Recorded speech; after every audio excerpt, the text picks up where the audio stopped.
Vivek Ramaswamy is a presidential candidate for the Republican Party, and recently he's been getting some attention because not only is he rising in the polls, but he went on this interview on The Breakfast Club, and they questioned him pretty intensely on some of his positions, and he came out looking very good. Now, most of the people who've been reacting to this have been on the right. I do not consider myself on the right. So I think it would be interesting to get an alternative perspective into one of these reactions. And I'm definitely to the left of someone like Vivek. That does not mean I think the Breakfast Club treated him fairly throughout this interview process. So without further ado, let's get into it. I believe in changing the ideas of what political opponents so look like. What should hear that? She's looking Freudian slip. She's looking to change the view of what her political opponents look like. I think that's what we're all doing. I think we're looking to change what our political opponents are and who they are. I voted in 2020. Okay, so you're how old again? I'm 37 years old. So for how many years you sat around and did not get involved at all in any civic engagement? Is that my understanding? A long time is the answer. And actually, that's what I wrote this book about. I'm not holding myself out as some sort of model. I'm actually offering myself as a self-reflection of my journey as a citizen to whom this country has given much, right? As an adult, when you have kids, it changes your perspectives. I'm very honest about that. Absolutely. Okay, no problem. So let's go deeper into the self-reflection. So you've sat around for, and sir, I'm being as respectful as I possibly can. Please don't take anything and you don't even have to be. And you don't even have to be. So take it off and let's go. So Vivek has this way of demonstrating his power in debates by being as open and friendly as possible. You know, the best approach is to not fight fire with fire. It's to fight it with more cool energy. And he definitely leans into that cool energy in this debate context. You'll see more and more what I'm talking about, the way he just smiles through all of her disrespect. 20 years, your parents came over as immigrants, brought you over. You made millions, according to your resume, off of this country, and you have absolutely not been involved in civics. One, not voting, and two, let me just ask, because I know you mentioned earlier you don't want to sit around at the debate and talk about accomplishments. Let's make the accomplishments pretty simple. In high school, were you ever a class president or take any leadership role? Because your opponent did, Chris Christie. He was the class president. So have you ever taken any leadership at all on anything, or just can I just correct a couple factual things that are kind of important? My parents didn't bring me over to the country. I was born in this country, and I'm proud of that. No, I know you were born here in Ohio. Yeah. You know, you mentioned my parents brought me up. And this is where you have to be very careful when you're debating people who don't necessarily have your best interest in mind. She made this factual error to make him seem less American by claiming, perhaps it wasn't a conscious decision, perhaps it was some kind of subconscious statement, that his parents brought him over here. But in any way, that is used as a way of trying to discredit him. So the fact that he's able to recognize the factual inaccuracies that were used to discredit him and to strike them down is very useful debating technique. He does it again here in a moment. Right. So you've been here your entire life. So the question is, did you take any leadership role in middle school, high school, class president? I did. I know you played tennis. What is it? Explain it to us. Student council. But, you know, I think that this is yes, I have held leadership roles over my life. This guy has run a multi-billion-dollar business. If there is not some level of leadership and competence involved in running such an operation like that, I don't know what would be. I think a lot of people who've never run a business before and don't know what is required in order to make everything work don't understand how difficult that is and how much leadership is actually required. So the fact that she doesn't think that on its own would qualify him for the level of leadership that is necessary in this case shows an immense level of ignorance.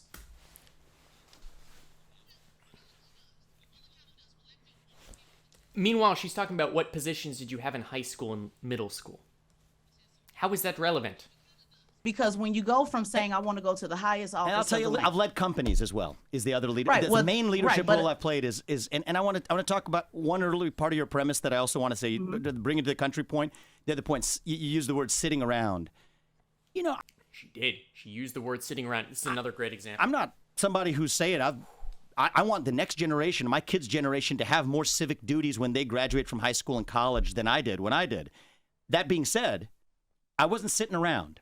I've developed medicines, 5 of which are FDA-approved products today, one of which is a life-saving therapy in kids, 20 of whom die by the age of 3 if they're not treated, 70% of whom now live lives of a normal duration.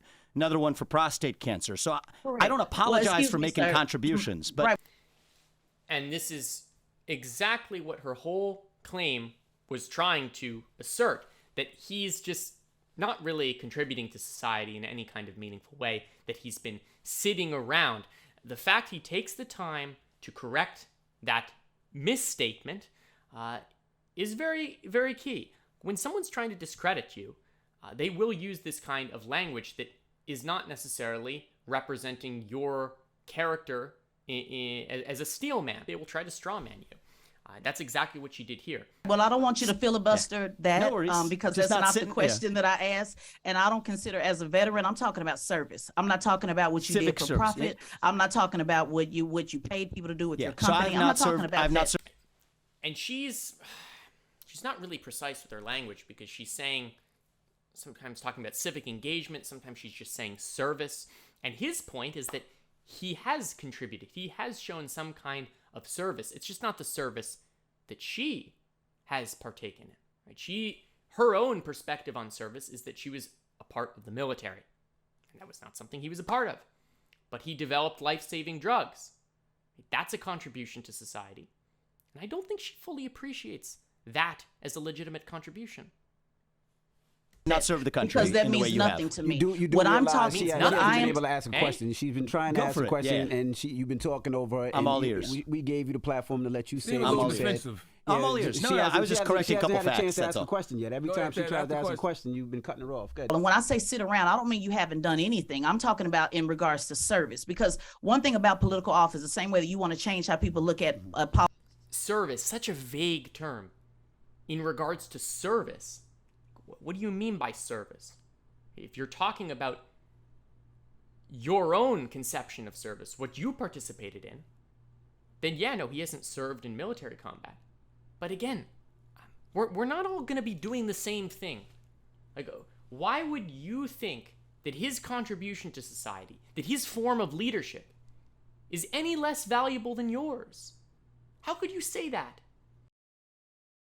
look at this country. I want to change how people look at politicians. And when I see that someone hasn't did anything at all to be of service to mankind, to take a leadership role, it's not good enough to just be on city student council. Were you a leader? All of that applies. Have you been able to get anybody in the room at any time, from a high school gymnasium to Ohio, Republican leadership there to now? Have you been able to get anybody in a room? He got 5 drugs FDA approved. Case closed. To believe in this vision. I don't agree with a lot of your vision statement, but I do know you've been going around having these discussions and getting everybody emotionally worked up to talk about vision and debate. But I want to get to the practical. You're trying to go from preschool to president of the United States. You're skipping over city council, county council, mayor, governor. You want to go straight to the top. So my question is this a PR? Is this for the PR, the perception of reality? Or can you point to any leadership where you've been able to get people to believe in what you're talking about that they're not paid to do on any of these vision statements that you have? If not, then to me it's a moot point, because you're holding a. It's a moot point, not a mute point. A mute point is a point that was never spoken. Anything of service besides yourself that has not benefited yourself. It's just a simple question. So the acts of service that I have performed are small, so small that I don't even want to talk about them to boast. But yes, have I volunteered for this country? Yes, I have. I've always been interested in let's talk healthcare. about it. It's okay to talk about the small things. These are small things, right? But thank you. Oh, well, let's just mention it. Bethesda North Hospital. So it's really a no? No, it's not a no. It's just something I don't like boasting about. I Well, volunteered. we're not boasting. Sometimes it's the case that talking about your own personal acts of charity is a little bit weird. We don't know what he's done. I don't know what he's done with his money. He's made a lot of money. Okay, the guy, if you look up his net worth, I think it's something over $600 million. And to assume that someone is going to go on a podcast and just start openly talking about all of their different acts of charity and goodness is so bizarre. If your point is that people should be doing things not for money, not for social recognition, but just for the sake of performing the action, then you won't know about it. And you're not supposed to. Don't you see? Once you start telling people about all of the good things you've done, you're no longer doing it for its own sake. And perhaps he's done certain things that he doesn't want to talk about in public because it would tarnish the virtuousness of the act itself. And there seems to be no recognition of this whatsoever. It's an interview. You're boasting on your vision and everything else. I think you one of the boasted things- on the millions of dollars that you made. So let's just throw it out. So in sixth grade, I'll give you an example. I'll help you out. In sixth grade, Miss And he never boasted about the millions of dollars that he made. He didn't bring up money at all. I brought it up.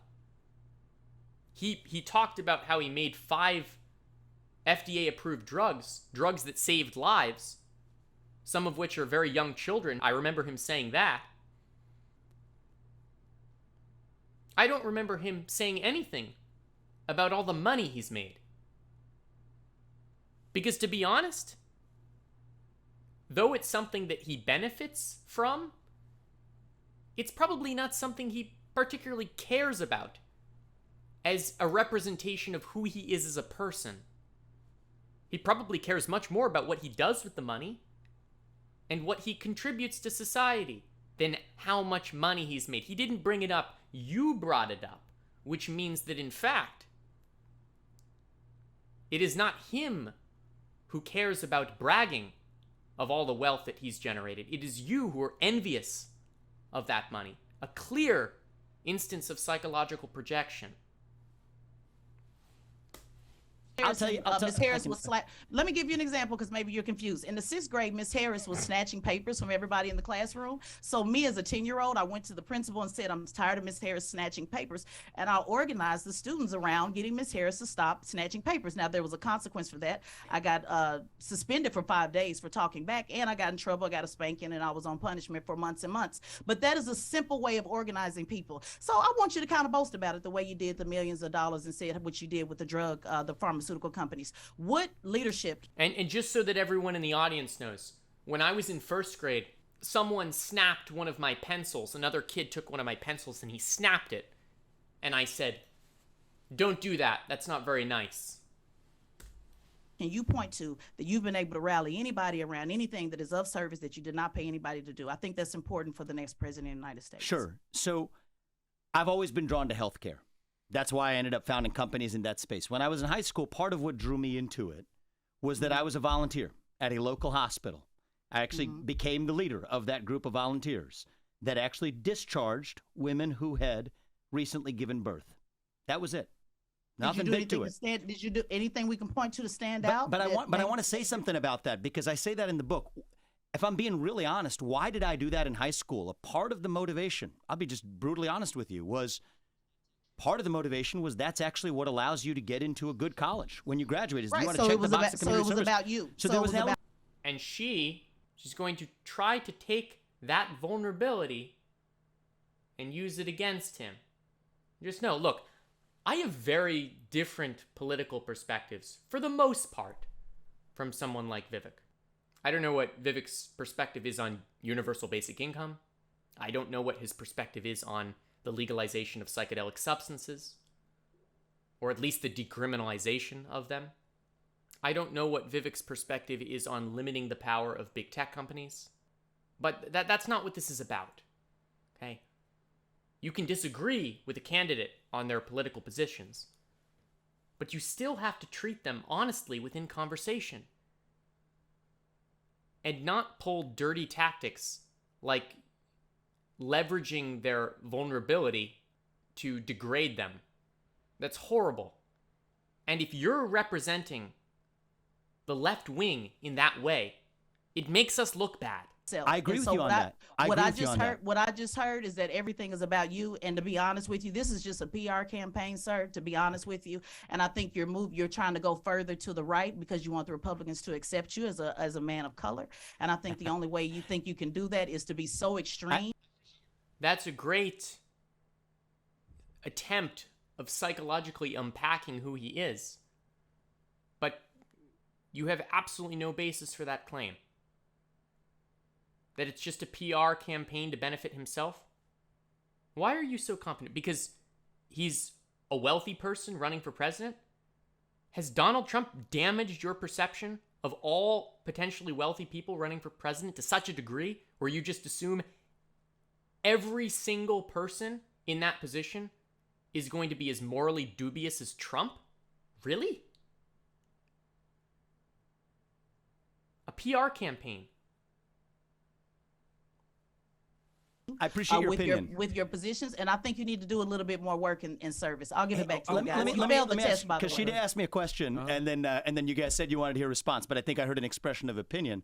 So just I want to make sure you're all done before I respond to it. Go ahead. No, all just set? wanted to say that even then, I would still want you to point out, even at the hospital, something that you did that made you stand out on when actually taking a leadership role. But you already answered it. You said you did it because it was a motivation to get in college. Exactly. Which means and it was I'm being about very you. honest about that. But everything has been about you. So as a veteran, let me tell you something. I appreciate it's very this. hard for me to follow leaders that make everything about them. So you might want to work on that because it's a lot of veterans and Republicans. So you might want to work on that talking point and maybe do some volunteering while you're on the campaign trail. I'm going to give it back to Charlemagne and Envy. Yeah, I want to be respectful. Want to make sure you got everything you wanted to on the table before I I got respond to plenty. that. If this was just Go us, ahead. it would be a lot more. Well, on you the guys table. tell me. I'm the guest on your show. You tell me when I'm good to speak. Go ahead, sir. Oh. You guys tell me. I'm the guest on your show. Delicious. Oh. God, I can't get enough of that. Go ahead. You sure? You sure about that? If we're good. Yeah, we're sure. So I think there's a different worldview that we have. And I think the worldview is how one actually makes contributions in a country. I do not believe that there's a separate category of just if you're serving the country and then if you're acting in self-interest, that's somehow sinful or wrong. I reject that vision. To the contrary, I think capitalism is the best system known to man to lift people up from poverty. I deeply respect and I thank you for your service to this country. I'm grateful for it. I haven't served the country in the way that you have. But I think that the way you get ahead in capitalism, how did I develop a multi-billion-dollar biotech company? It was by developing medicines that save people's lives. A lot of people say capitalism causes poverty. Yeah, I disagree with that. And this right here is where I think any successful left-wing movement getting forward will have to clarify their own critiques of capitalism. Capitalism does not create the problems that we are recognizing now within this current capitalistic environment. That's the point. Like, people think capitalism is some sort of like human invention too. This is so annoying, okay? Right now, there are transactions taking place between fungi and trees. What do the fungi need? The fungi need sugars, and the trees are able to produce those sugars. And what do the trees need? They need nitrogen and phosphorus. And the fungi are able to extract the nitrogen and phosphorus from other organisms within their local environment. The trees were not capable of obtaining on their own what the fungi were able to produce or extract. And the fungi were not able to obtain what the trees were able to produce. And so it's mutually beneficial. And that's capitalism. And that's been taking place for millions of years. Who knows how long? We don't even really know how long that's been taking place. And I would say, I mean, this is my overall hypothesis regarding psychedelics and how humans came up with the idea of capitalism to govern our economic societies. But I think that knowledge itself was not just some sort of human creation. No, it was passed on to us from nature. I know that's a fairly radical position, but that is the one that I hold. But the statement that capitalism is responsible for all of our problems. No, capitalism is just an economic system. What we choose to value as humans, that's going to determine whether we prosper. And if we just value a bunch of material things without any kind of regard for that which exists beyond the material, or that which exists beyond possessions then we're not going to thrive. Doesn't mean that there aren't exploitative elements within capitalism, or that people can harness capitalism for nefarious purposes. But that's a completely separate argument. And then we're not going to solve these problems. We're not going to bring left-wing ideas to light. Because in order to actually push these things forward, we have to convince conservatives that these ideas are worth pursuing. And there's a way to do that. I hope you perhaps didn't enjoy this interview. I mean, it's rather infuriating to watch. But maybe you learned something from it. Because he did an exemplary job in handling someone who did not have his best interest in mind.